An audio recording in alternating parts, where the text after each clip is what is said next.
নদী হোক বা সাগর হোক, নৌকা আমাদের এটা পার করতে সাহায্য করে। এই নৌকা কখনো কখনো ডুবেও যায়। এবারে এখানেই লুকিয়ে রয়েছে একটা শিক্ষা। অটল জলে এই নৌকা থাকে, তবুও ডুবে যায় না। এটা তখন ডুবে যায় যখন সেই জল নৌকায় প্রবেশ করতে থাকে।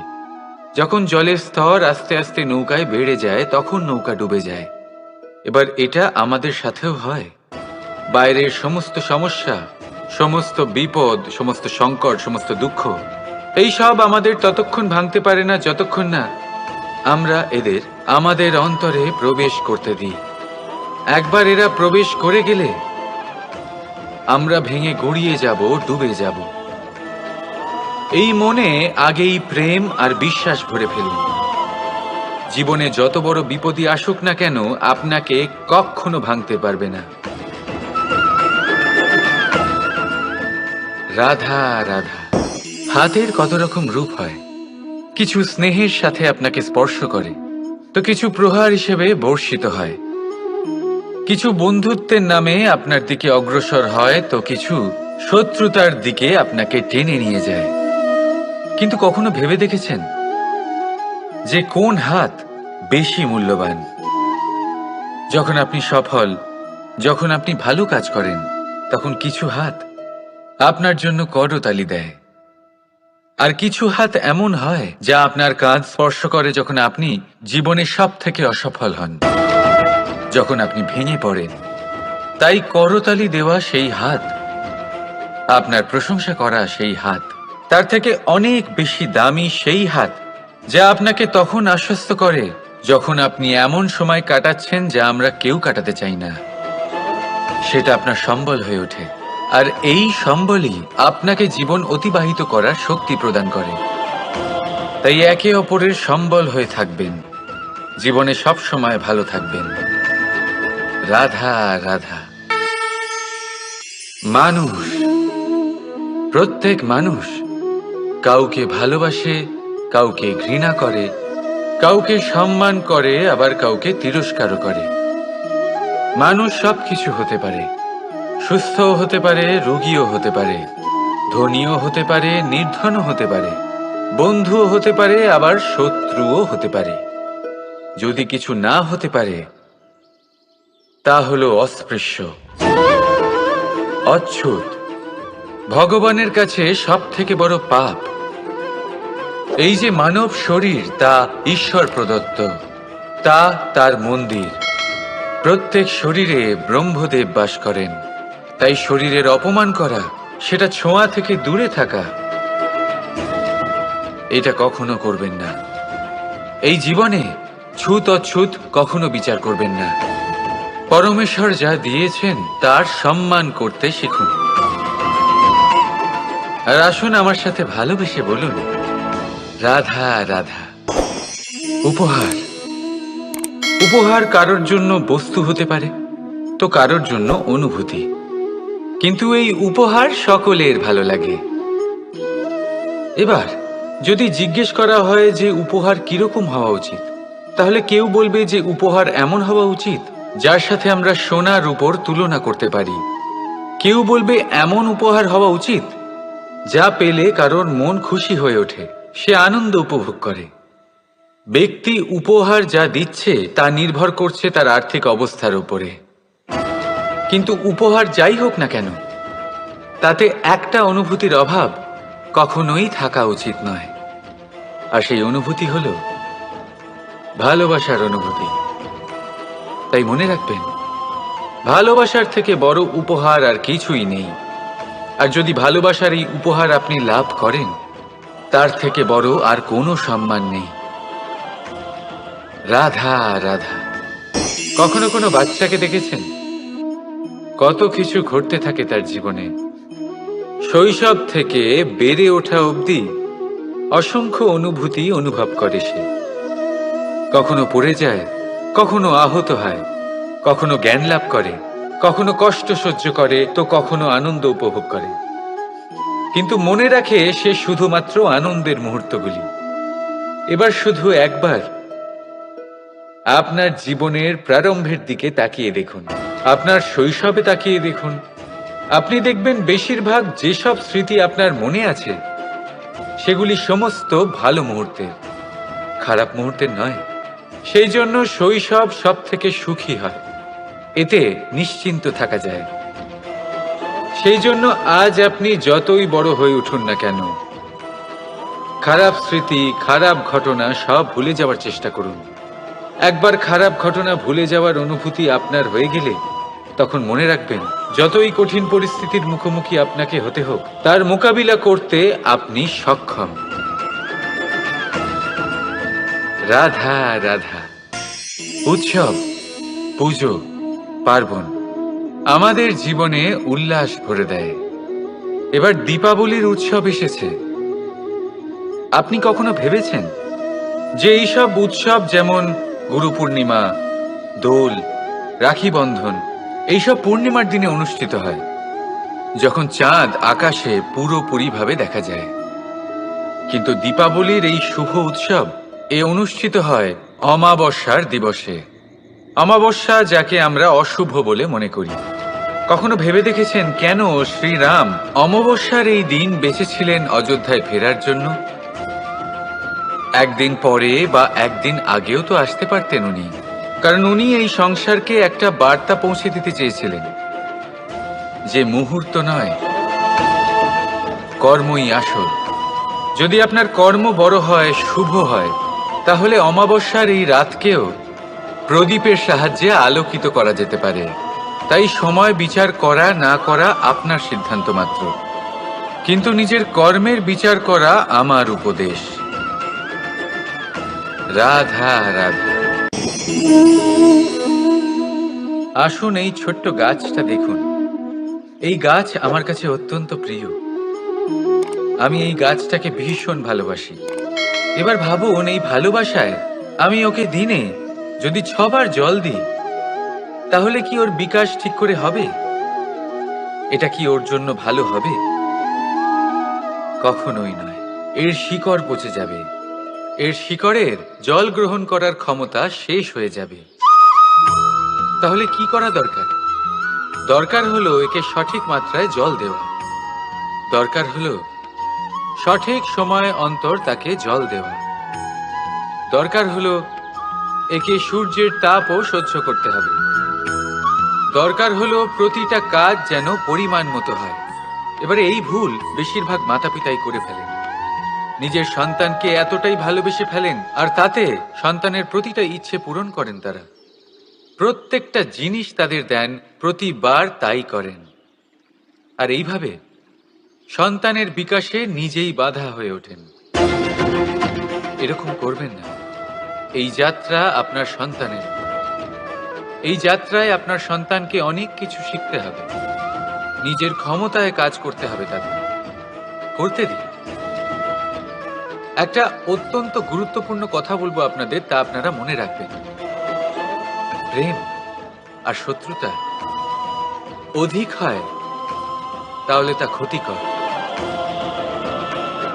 প্রতিটা বিষয়ে সমতা বজায় রাখুন।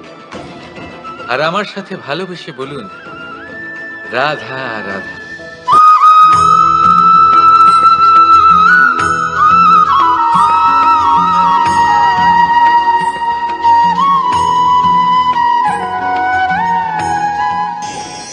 দুঃখ এমন এক অনুভূতি যেটা আমরা চাই বা না চাই, আমাদের জীবনে এটা অবশ্যই আসবে। আমাদের মনকে বিব্রত করে তুলবে, আমাদের মনকে বিচলিত করে তুলবে। কখনো ভেবে দেখেছেন এই দুঃখ আমাদের জীবনে কেন আসে, কিভাবে আসে? যদি আপনি মন দিয়ে চিন্তা করেন, তাহলে আপনি বুঝতে পারবেন যে এই দুঃখের অনুভূতি পরিস্থিতির থেকে বেশি মানসিকতার থেকে বেশি আশেপাশের লোকজনের সাথে জড়িয়ে। কারণ আশেপাশের লোকজনেরাই আপনার জন্য পরিস্থিতি তৈরি করেন, যা ভালোও হতে পারে আবার খারাপও। আপনার আশেপাশের লোকজনেরাই আপনার মানসিকতাকে প্রভাবিত করে, হয় তাকে ভালো করে অথবা খারাপ করে।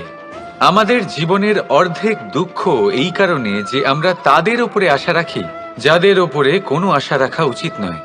আর অর্ধেক দুঃখ এই কারণে যে আমরা তাদের উপরে সন্দেহ করি যাদের ওপর সেটা করা উচিত নয়।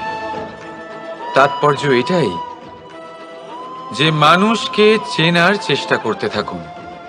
যেদিন আপনি এটা বুঝে যাবেন যে কে সুজন আর কে দুর্জন, সেই দিন এই দুঃখ আপনার জীবন থেকে দূরে কোথাও চলে যাবে। রাধা রাধা।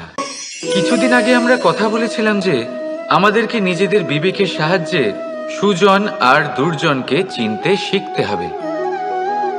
কিন্তু কিভাবে চিনব? কি গুণ থাকে তাদের?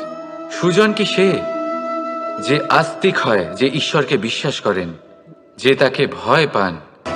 নাকি দুর্জন সে যে ঈশ্বরকে বিশ্বাস করেন না, তাকে ভয় পান না, শুধুমাত্র নিজের কাজ করে যান? আপনাকে বলে দিই, এই সুজন না তো আস্তিক হয় আর না তো নাস্তিক, তারা বাস্তবিক হয়। তাহলে আসুন আর বাস্তবিকতাকে চিনুন আর জীবনে শুধুমাত্র আনন্দ লাভ করুন।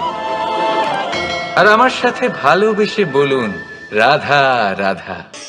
কখনো আপনি কোনো কুমোরকে দেখেছেন যারা মাটির পাত্র বানায়? প্রথমে সে ভিজে মাটি মাখে, তারপর তাকে গড়ে, তারপর তাকে চাকায় দিয়ে সঠিক আকার দেয়। যদি আকার ঠিক না হয় তা তক্ষুনি ঠিক করে দেয়, কারণ সে এটা জানে যে একবার এটা আগুনের তাপে দিয়ে দিলে, একবার এটা শুকিয়ে গেলে তারপরে এর আকার কখনোই বদলানো যায় না। এখানে লুকিয়ে আছে একটা শিক্ষা, সমস্ত মাতা পিতার জন্য একটা শিক্ষা। মাতা পিতাও তো এরকমই হন। তাদের নিজেদের সন্তানকে সঠিক সময় মতো শ্রেষ্ঠ শিক্ষা দেওয়া উচিত। মাতা পিতা যেন কখনো তাদের বিধাতা না হতে চান, কিন্তু প্রতিটা মুহূর্তে সবসময় চেষ্টা করুন তাদের সঠিক পথ দেখানো, কখনো কোমলতা দিয়ে, কখনো ভালোবাসা দিয়ে, আর কখনো কঠোর হয়ে। তার জীবনকে, তার ব্যক্তিত্বকে আকার দেওয়ার চেষ্টা করুন, কারণ যেমন মাটি একবার শুকিয়ে গেলে তারপর সেই পাত্রের আকার বদলানো যায় না, ঠিক সেইভাবেই আয়ুর বৃদ্ধির সাথে সন্তানের শিক্ষা কখনোই বদলানো যায় না। তা মনে রাখবেন। রাধা রাধা। মানুষের কত রকম অনুভূতি হয়, কিন্তু সে সেটাই করে যেটা সে আজ অবধি করে এসেছে, আর এটাই তার সব থেকে বড় ভুল। আপনাকে যদি উদাহরণ দিই, তাহলে একটা গোয়ালা যে ছোটবেলা থেকে একটাই কাজ করেছে, গরুকে চড়িয়েছে, দুধ বের করেছে, সে সারা জীবন সেটাই পাবে, শুধু দুধ। কিন্তু ভেবে দেখুন, যখন এই দুধ কোনো ময়রার কাছে যায়, তখন সে সেটা দিয়ে মালপোয়া বানায়, মাখন বানায়, বিভিন্ন রকমের সুস্বাদু মিষ্টি বানায়, ঘি বানায়। সে বড় কিছু করে, তার বদলে সে বড় কিছু পায়। তাই মনে রাখবেন, যদি আপনি সেটা করেন যেটা আপনি সব সময় করে এসেছেন, তাহলে আপনি সেটাই পাবেন যা আপনি আজ পর্যন্ত পেয়ে এসেছেন। নতুন কিছু করার চেষ্টা করুন, আলাদা কিছু করার চেষ্টা করুন, নিজেকে বদলানোর চেষ্টা করুন, নিজেকে প্রস্তুত করুন, নতুন কিছু করুন। তাই মনে রাখবেন, যদি আপনি এমন কিছু করেন যা এর আগে কেউ কখনো করেনি, তাহলে আপনি এমন কিছু পাবেন যা এর আগে কেউ কখনো পায়নি। তাই নতুন উপায়, নতুন চেষ্টার দ্বারা নতুন কর্মের পালন করুন, নতুন চিন্তা নিজের ভেতরে জাগ্রত করুন, কারণ এই চিন্তাই সত্য হয়ে আপনার জীবনে আসবে। রাধা রাধা। যদি আমি আপনাকে জিজ্ঞেস করি যে এই সংসারে সব থেকে মাহাত্ম্যপূর্ণ বস্তু কি, তাহলে আপনি বলবেন জল। আর একদম ঠিক বলবেন। কিন্তু কোন কারণে? এই জন্য যে সে আমাদের জীবন দান করে, এই জন্য যে সে আমাদের তৃষ্ণা মেটায়, নাকি এই জন্য যে আমাদের দৈনিক কাজ থেকে শুরু করে আমাদের মৃত্যু অবধি কাজে আসে, সব কাজে আমাদের সাহায্য করে? না, এর পেছনে একটা কারণ হলো জলের প্রকৃতি। ভেবে দেখুন, সমুদ্রের এই জল সূর্যের তাপ সহ্য করে বাষ্পীভূত হয়, তারপর উপরে গিয়ে মেঘে পরিণত হয়, তারপর সেই মেঘ রূপে প্রবাহিত হয়ে কোনো পর্বতের সাথে ধাক্কা খেয়ে বর্ষা হয়ে এই পৃথিবীতে বর্ষিত হয়। আর এই পৃথিবীর ধূলিকণা এর মাটিকে নিজের মধ্যে ধারণ করে। মানুষের দ্বারা, অন্য প্রাণীর দ্বারা যে ময়লা ছড়িয়ে পড়েছে তাকে নিজের মধ্যে ধারণ করে, আর তারপর ফের অগ্রসর হয়ে পড়ে সমুদ্রের দিকে, সমুদ্রে মিশে যায়। কিন্তু তবুও আবার বাষ্পীভূত হওয়ার সময় সেই ময়লাকে সে সেখানেই ফেলে যায়, সেই ময়লাকে নিজের সাথে নিয়ে যায় না। ব্যাস, এটাই জলের প্রকৃতি, যা তাকে মহান করে তোলে। আপনিও আপনার জীবনে আপনার কর্ম করুন, মহান কর্ম করুন, ভালোভাবে করুন, কিন্তু সেই কর্মের সাথে যে অহংকার আসে সেটা নিজের মধ্যে প্রবেশ করতে দেবেন না। তার থেকে ওপরে উঠুন। আপনি নিজেকে জলের মতো হালকা অনুভব করবেন। রাধা রাধা।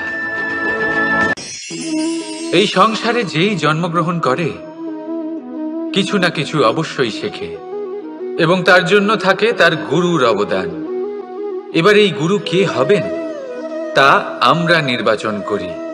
হয়তো তিনি আমাদের মাতা পিতা হতে পারেন, হয়তো বন্ধু হতে পারেন, হয়তো দাদাও হতে পারেন, আদর্শ হতে পারেন, বা হয়তো গুরুকুলের শিক্ষাকর্তা গুরুও হতে পারেন। এবার সংসারের এমন কিছু জিনিস আছে যা জগতের কোনো গুরুই শেখাতে পারবেন না, তা আপনাকে সময় শিখিয়ে দেবে। কারণ এই সংসারে সময়ের থেকে বড় গুরু আর কেউ হয় না। এবার সময় আর গুরুর মধ্যে একটা সাদৃশ্য আছে আর একটা তফাতও আছে। সাদৃশ্য হলো যে সময় আর গুরু দুজনেই আপনাকে শেখায়। তফাৎ এই যে গুরু প্রথমে আপনাকে শিক্ষাদান করে, তারপর আপনার পরীক্ষা নেন। সময় প্রথমে আপনার পরীক্ষা নেয়, তারপর আপনাকে শিক্ষা দেয়। এবার শিক্ষা লাভ করে পরীক্ষা দেওয়া আর পরীক্ষা দিয়ে শিক্ষা লাভ করা এই দুই ভিন্ন বিষয়। আর সব সময় মনে রাখবেন, এই সময়ের থেকে আপনি যা শিক্ষা লাভ করবেন তা সব সময় যত্ন করে আপনার কাছে রেখে দেবেন।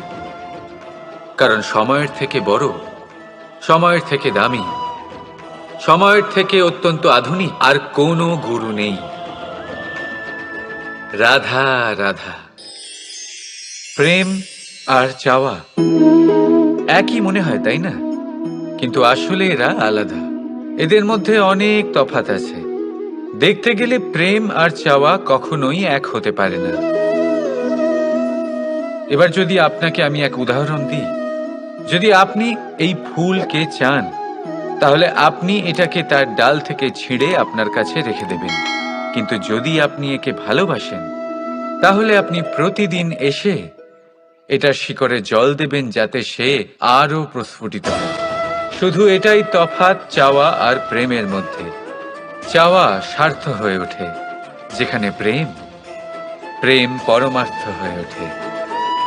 তাই কাউকে না চেয়ে ভালোবাসুন, জীবন ধন্য হয়ে উঠবে। রাধা রাধা। এই বস্ত্র দেখছেন আপনি? এর কারুকার্য, এর রং, এর সৌন্দর্য কতটা মনোরম, কত স্বচ্ছ, কত নিপুণ এই কারুকার্য। এবার এটাকে আমরা একটু ভেতর থেকে দেখি।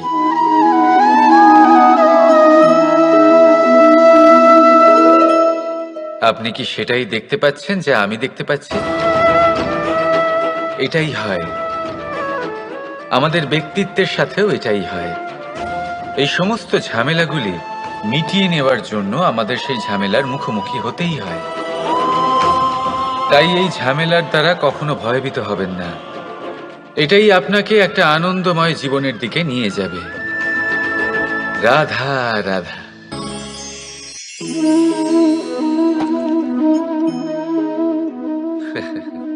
আপনি কি কখনো কোনো গাছের গায়ে পাথর ছুঁড়ে মেরেছেন? আজ না হোক, ছোটবেলায় কখনো না কখনো নিশ্চয়ই ছুঁড়েছেন। এখনো বাচ্চারা সেটাই করে থাকে। কিন্তু আপনি কি কখনো ভেবে দেখেছেন যে কেন সেই গাছের ওপরই পাথর ছুঁড়ে মারা হয় যাতে ফল থাকে? কোনো সাধারণ বা ফলবিহীন গাছের ওপর এত পাথর কেন ছোড়া হয় না? কারণ খুবই সহজ। আমরা ফল খেতে চাই, আর সেটা পারার জন্য আমরা পাথর ছুঁড়ে সেগুলিকে প্রাপ্ত করার চেষ্টা করি। আর অন্যদিকে সেই গাছ এই পাথরের রূপে বিরোধিতা সহ্য করে, তবুও সেখানেই দাঁড়িয়ে থাকে যেখানে তার অবস্থান। সেই ফল আমাদের দিতে থাকে যা সর্বদা আমাদের দিয়ে এসেছে, আর সেই জন্যই সে আমাদের কাছে মূল্যবান। তাই মনে রাখবেন, আপনার জীবনেও এরকম অনেক মানুষ আসবেন বা হয়তো এখনই আছে যারা আপনার বিরোধিতা করেন, যারা আপনার জীবনে সংকট ডেকে আনেন, আপনাকে দোষারোপ করেন, কিন্তু আপনার নজর সেদিকে থাকা উচিত নয়। তাই একটা গুরুত্বপূর্ণ সত্য সবসময় মনে রাখবেন, সেই গাছের ওপরেই পাথর এসে পড়ে যে ফল ধারণ করে, যে মূল্যবান হয়। রাধা রাধা। আপনি জীবনে কখনো দেখে থাকবেন অথবা শুনে থাকবেন যে মানুষ যখন দুধ পান করে তার মধ্যে যদি কোনো মাছি এসে পড়ে, সে আর সেটা পান করে না, সেই দুধকে কোথাও ফেলে দেয় সে। কিন্তু ভেবে দেখুন, এখানে পরিস্থিতি একটু আলাদা হলে, দুধের বদলে ঘি থাকলে মানুষ কি করে? সেই ঘি ফেলে দেয় না, সেখান থেকে মাছিটাকে বের করে ফেলে দেয়। এটা দিয়ে আমরা কি শিক্ষা পেলাম? এটাই যে এখানে মাছি গুরুত্বপূর্ণ নয়, গুরুত্বপূর্ণ হলো সেই খাবার, ঘি। এবারে ভাবুন, দুধ আর ঘি এই দুই উৎপন্ন হয় গরু থেকে, তাহলে বেশি মাহাত্ম্য ঘিকে কেন দেওয়া হয়? তার কারণ, যে যত বেশি তাপ সহ্য করে সে তত উৎকৃষ্ট হয়, সে ততটা মূল্যবান হয়, এতটাই মূল্যবান যে যদি তাতে কোনো দোষও থাকে মানুষ সেটা গ্রাহ্য করে না। তাই মনে রাখবেন, এই পুষ্টি অপুষ্টি এ শুধুই নামমাত্র,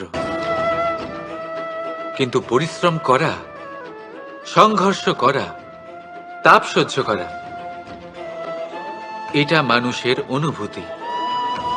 তাই নাম নিয়ে না ভেবে অনুভূতির ওপরে মনোনিবেশ করুন, তাকে গুরুত্ব দিন। আর আসুন আমার সাথে ভালোবেসে বলুন, রাধা রাধা। ঈশ্বর লতা পাতাকে দাঁড়িয়ে থাকার শক্তি দেননি, ঈশ্বর এই শক্তি দিয়েছেন বৃক্ষকে। এই লতা পাতা বৃক্ষের সাহায্যে দাঁড়িয়ে থাকে, তাতেই বিকশিত হয়। এবার এই লতা পাতা দুই ধরনের হয়। প্রথম সে যে এই বৃক্ষতে বিকশিত হয়, ফুল ফুটিয়ে তোলে, নিজেকেও সুন্দর বানায়, বৃক্ষকেও সুন্দর বানিয়ে তোলে। দ্বিতীয় সে যে বৃক্ষকে পুরোপুরি শুকিয়ে দেয়, তার প্রাণ শক্তি তার থেকে কেড়ে নেয়, আর শেষে নিজেও ধ্বংস হয়ে যায়। তাই মনে রাখবেন, যে ব্যক্তি সবসময় আপনার সাথে থাকে, সবসময় আপনার সম্বল হয়ে থাকে, সবসময় সে আপনাকে সাহায্য করে, আর যদি আপনি তার সাথে ছলনা করেন, আপনার অন্ত নিশ্চিত। এরকম কখনো করবেন না। সেই ব্যক্তিকে ভালোবাসা দিন, সম্মান দিন, আর আমার সাথে প্রসন্ন হয়ে বলুন, রাধা রাধা। যখনই আমরা প্রসন্ন হই, কোনো শুভ অনুষ্ঠান থাকে, আমরা সাফল্য লাভ করি, আমরা সবার আগে আপনজনদের মিষ্টিমুখ করাই। আর এটা ভালোই, মিষ্টিমুখ করালে মনও মিষ্টি হয়ে যায়। কিন্তু এই মিষ্টতা শুধুমাত্র মিষ্টির মধ্যে থাকে না, কারণ এ স্বাদ নয়, এ এক অনুভূতি। জিহ্বার স্বাদ গলায় গেলেই শেষ হয়ে যায়, সেখানে অনুভূতির স্বাদ সারা জীবন মনে থেকে যায়। তাই আপনি যখনই আপনজনদের মিষ্টিমুখ করাবেন, শুধু সেই মিষ্টি দিয়ে কেন, যা কিছুক্ষণের জন্যই থাকে, সেই অনুভূতির দ্বারা, সেই মিষ্টি কথার দ্বারা, সেই মিষ্টি ব্যবহারের দ্বারা সবাইকে খুশি করুন। মানুষ সারা জীবন মনে রাখবে, না থাকবে কোনো তিক্ততা, আর না থাকবে কোনো শত্রুতা। দেখবেন, এইভাবেই আপনি আরো একটা সুযোগ পেয়ে যাবেন মিষ্টি মুখ করার। রাধা রাধা। আপনি এটা দেখতে পাচ্ছেন? আপনি নিশ্চয়ই ভাবছেন, এটা জট কি করে বাঁধলো? তার কারণ এই হলো, আমি এই সুতো ঠিক করে গুছিয়ে রাখতে পারিনি। এটার দুটো দিক একসাথে জড়িয়ে গেছে, আস্তে আস্তে পুরোটা জড়িয়ে গেল, আর তারপর দেখুন এমন একটা জট পেকে আছে যে আমি কিছুতেই বুঝতে পারছি না এটাকে খুলবো কিভাবে। তাই মনে রাখবেন, যদি কোনো লম্বা সুতোকে ঠিক করে গুছিয়ে না রাখেন তাহলে সেটা জড়িয়ে যাবে। এইভাবেই আমাদের জীবনে আমাদের জিহ্বা, আমাদের কথা, যদি এই জিহ্বা আপনারা সামলে না রাখতে পারেন তাহলে শুধুমাত্র কষ্ট পাবেন। তাই নিজের শব্দ এর ওপরে নিয়ন্ত্রণ রাখুন, সর্বদাই ভালো হবে। আর আসুন আমার সাথে ভালোবেসে বলুন, রাধা রাধা। সমুদ্র মন্থন, আমরা সবাই জানি এ কিভাবে হয়েছিল। এই মন্থন থেকে কি কি পাওয়া গেছিল? অসংখ্য রত্ন পাওয়া গেছিল, বিষ পাওয়া গেছিল, অমৃত পাওয়া গেছিল। ঠিক সেইভাবেই আমাদের ভেতরেও একটা বিশাল সমুদ্র রয়েছে, যাকে আমরা নাম দিয়েছি মন। যদি এই মনের মন্থন করা হয় তাহলে এই মন থেকে বিষও বেরোতে পারে আর অমৃতও বেরোতে পারে। তাই মনে রাখবেন, আপনার যে এই জিহ্বা রয়েছে তা বিষও নির্গত করতে পারে, আবার অমৃত, খারাপ কিছুও করতে পারে, যদিও আপনার মনস্কামনা খারাপ নাও হয়। তাই সবসময় যখন আপনার মুখ থেকে শব্দ উচ্চারণ করবেন, এই মনের মন্থন করে তা করুন। আর আমার সাথে ভালোবেসে বলুন, রাধা রাধা। এই ডাল দেখুন, এই সুন্দর পুষ্প দেখুন। এই ডালের সৌন্দর্য হলো এই পুষ্প, আর এই পুষ্পের মেরুদণ্ড হলো এই ডাল। এবার কল্পনা করুন, যদি এই ডাল থেকে এই পুষ্পকে ছিঁড়ে নেওয়া হয়, তাহলে আপনি যাই করুন না কেন পুনরায় জোড়া লাগাতে পারবেন না। এবার যদি এটা আমাদের জীবনে হয়, আমাদের মানুষের, আমরা যদি কিছু পাই তাহলে সেটা সুরক্ষিত রাখি, আর যদি সেটা হারিয়ে ফেলি তাহলে দুঃখে জর্জরিত হই। এবার ফিরে আসি প্রকৃতির কথায়। দেখা যাক প্রকৃতি আমাদের কি শেখায়।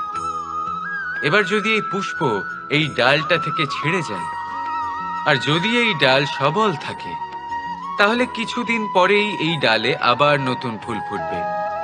এবার এটা আমাদের জীবনেও ঘটবে, নিশ্চয়ই ঘটবে। সেটাই প্রকৃতি। সেই জন্য জীবনে আপনি যা হারিয়েছেন সেটার বিষয় না ভেবে, যা ফেলে এসেছেন তার বিষয় না চিন্তা করে, ভবিষ্যতে যা আপনি যত্ন করে রাখতে পারবেন, সাবধানে রাখতে পারবেন, সেগুলির প্রতি একাগ্র হন। বিশ্বাস করুন, এই মনরূপী ডালের ওপর সুখের ফুল সব সময় ফুটবে। রাধা রাধা। বৃক্ষের বীজ একটা সর্ষের দানার থেকেও ছোট হয়, কিন্তু যখন এটা বড় হয় তখন একটা বট গাছের মতো বৃহৎ আর মহান হয়ে ওঠে। গঙ্গা নদী, এর প্রারম্ভ হয় একটা ছোট্ট আর সরু স্রোত দিয়ে, তারপর সেটা বড় ধারায় বদলে যায়, তারপর সেটা নদীতে বদলে যায়, আর তারপর মহানদীতে পরিবর্তিত হয়। আপনি কি বুঝতে পারছেন যা আমি আপনাকে বোঝানোর চেষ্টা করে চলেছি? আমি আপনাকে বোঝাতে চাইছি যে প্রারম্ভ করার জন্য মহান হওয়ার কোনো প্রয়োজন নেই, কিন্তু হ্যাঁ, মহান হওয়ার জন্য প্রারম্ভ করা অত্যন্ত প্রয়োজনীয়। তাই শুরু করুন। আপনার ক্ষুদ্র এই প্রারম্ভ আপনার জন্য বৃহৎ হয়ে উঠতে পারে। শুরু করেই দেখুন না, আপনার গন্তব্য আপনার জন্য অপেক্ষা করে আছে। রাধা রাধা। মানুষ কতটা শক্তিশালী হয়, তার কতটা সামর্থ্য রয়েছে, সে কতটা প্রতিভাশালী হয়, এটা হয়তো বলার কোনো দরকারই নেই। আজকের দিনে সবাই জানে যে মানুষ কি না করতে পারে। মানুষ চাইলে সব কিছু করতে পারে। মানুষ যদি চায় মাছের মতো জলে সাঁতার কাটতে পারে। মানুষ যদি চায় হিমালয়ের মাথা নত করতে পারে। মানুষ যদি চায় সমুদ্র থেকে মুক্তো সংগ্রহ করতে পারে। মানুষ যদি চায় তাহলে আকাশের পাখির মতো বিচরণ করতে পারে। মানুষ চাইলে সব কিছু পেতে পারে সে, জ্ঞান, সম্পত্তি, পরিবার, সাফল্য, সবকিছু। যদি কিছু থাকে যেটা সে গ্রহণ করতে চায় না, সেটা হলো তার দোষ, তার ভুল।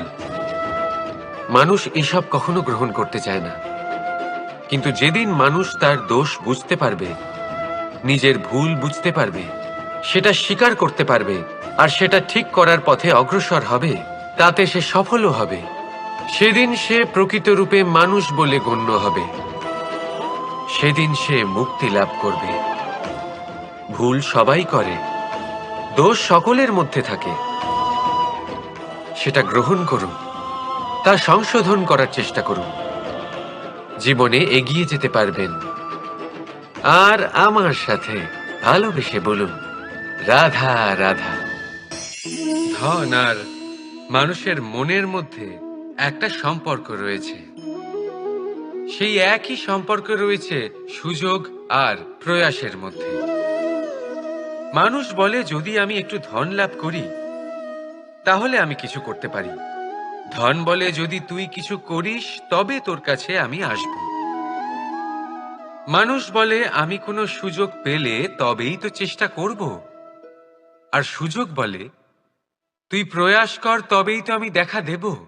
সবসময় জীবনে সেই কামনা করবেন না যা আপনি অন্য কারোর থেকে বা এই সংসারের থেকে নিয়তির সাহায্যে পেতে পারেন।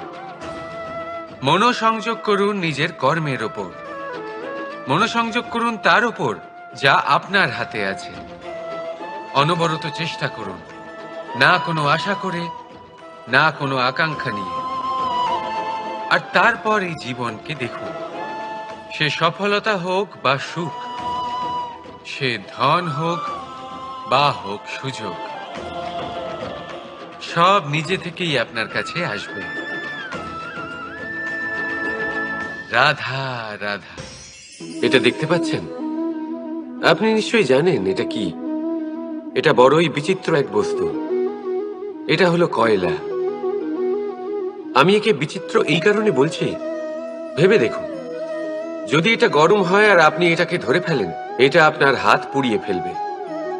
আর যদি এটা ঠান্ডা হয় আর আপনি এটা ধরেন, তাহলে এটা আপনার হাতে কালি লাগিয়ে দেবে। অর্থাৎ যে কোনো পরিস্থিতিতেই, যে কোনো রূপেই থাকুক না কেন, গরম হোক অথবা ঠান্ডা, এটা কোনো না কোনো ভাবে আপনার ক্ষতি অবশ্যই করবে। এরকমই হয় খারাপ মানুষজন, বদসঙ্গ, ঠিক কয়লার মতো।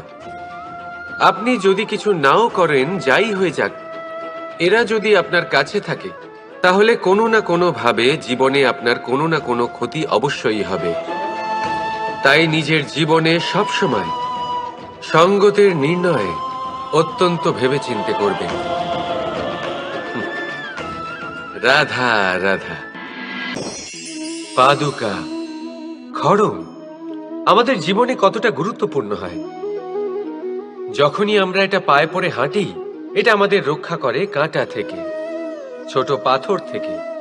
এটা আমাদের সুরক্ষিত রাখে। কিন্তু যদি এটাকেই আমরা অন্য দৃষ্টিভঙ্গি দিয়ে দেখি, তাহলে এই পাদুকার জন্যই হাঁটার সময় পেছন থেকে আমাদের পায়ে কাঁটা লেগে যায়।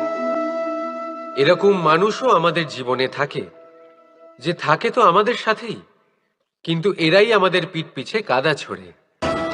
এবার হাঁটার সময় যখন আপনার পায়ে কাদা লাগে আপনার পাদুকার জন্য, আপনার নজর সেদিকে থাকে না, আপনার নজর থাকে সামনের দিকে, কারণ সেটাই আপনার লক্ষ্য, সেটাই আপনার পথ, আর সেটাই আপনার করা উচিত। তাই মনে রাখবেন, আপনার পা ধরে সেই টানতে পারে যে আপনার পেছনে রয়েছে, আর আপনার নজর সেখানে নয়। সবসময় সামনে নিজের লক্ষ্যে থাকা উচিত। প্রতি মুহূর্তে নিজের লক্ষ্যের দিকে তাকিয়ে থাকুন। সবসময় জীবনের সামনে এগোতে থাকুন। আর রাধা রাধা। মানুষ এক সামাজিক প্রাণী। সমাজে ঘোরাফেরা করে, অন্য মানুষ খুঁজে বেড়ায়, সম্পর্ক তৈরি করে, সেটাকে গড়ে তোলে, সুখ দান করে, সুখ লাভ করে, নিজের দুঃখকে কম করে। কিন্তু একটা জিনিস সে বোঝে না, কোন ব্যক্তি আপন আর কোন ব্যক্তি পর। দেখুন, আপন সে নয় যে সুখের সময় আপনার সাথে থাকে। আপন সে যে দুঃখের সময়ে শুরু থেকে শেষ অবধি আপনার সঙ্গে থাকে। তাই খেয়াল রাখবেন, সুখের সময় যে আপনার সাথে থাকে তারা সেই ব্যক্তিগণ যাদের আপনি পছন্দ করেন।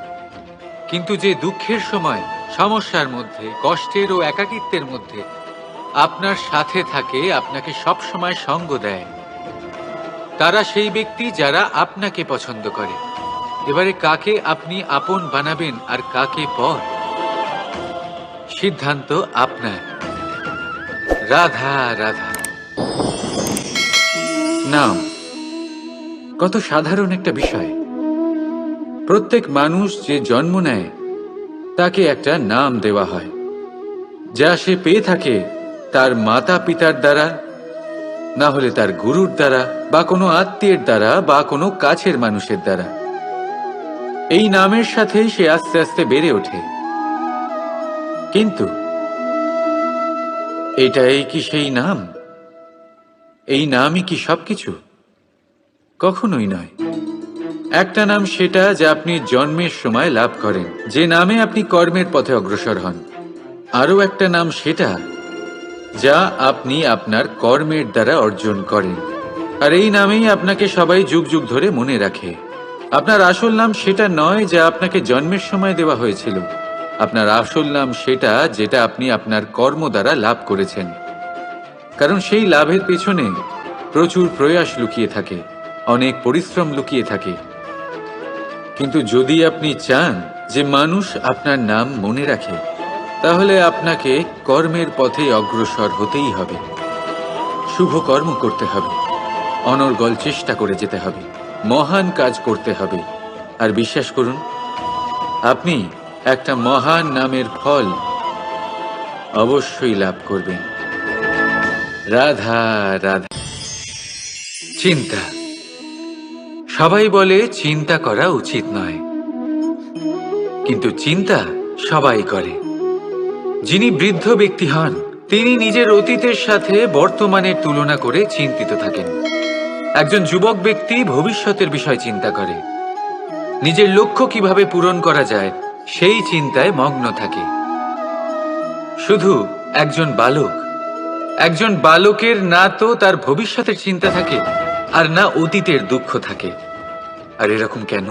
কারণ সে শুধুমাত্র বর্তমান নিয়ে ভাবে, আর তাই সে সব থেকে বেশি সুখী।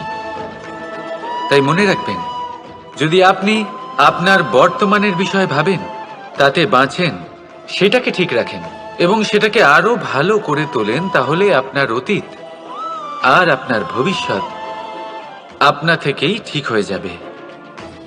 আসুন আমার সাথে ভালোবেসে বলুন, রাধা রাধা।